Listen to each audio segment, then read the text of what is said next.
From the roadways to the subways, parts of the city looked like it was straight out of a disaster movie today. First responders had their hands full as drivers were left stranded in rising floodwaters. CBS 2's Allie Bauman live in the High Bridge section of the Bronx for us. Allie?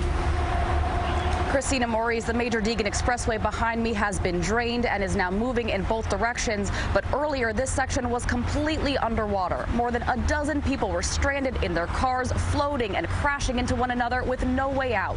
It was a dangerous commute for New Yorkers, both on the roads and in the subways.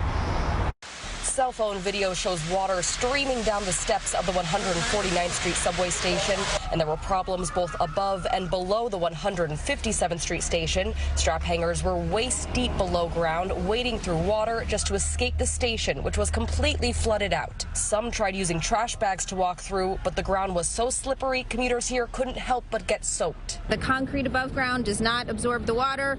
The water comes through the vents, down the stairs and those waterfalls.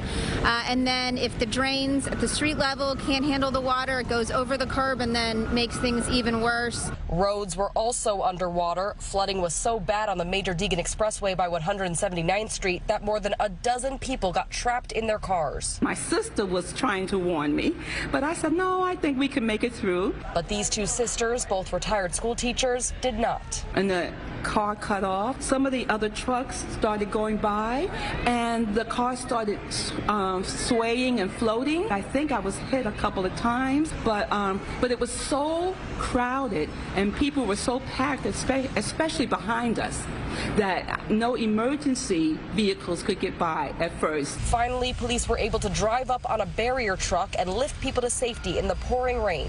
We would hoist them up onto the truck, whether someone was holding onto my belt and I was leaning over into the vehicle, or we got onto the car itself. Sheila Young nearly fell into the murky water. It was so wet, my sneakers, I was slipping. So I said, I'm going to go into the water. He said, no, I'm going to hold you. They were actually standing on my pants and my boots, trying to have grip, and I was just trying to keep them calm as much as possible. Eventually, everyone was safely brought back to dry land. It was a good day. Even though I may lose my car, it's still a good day.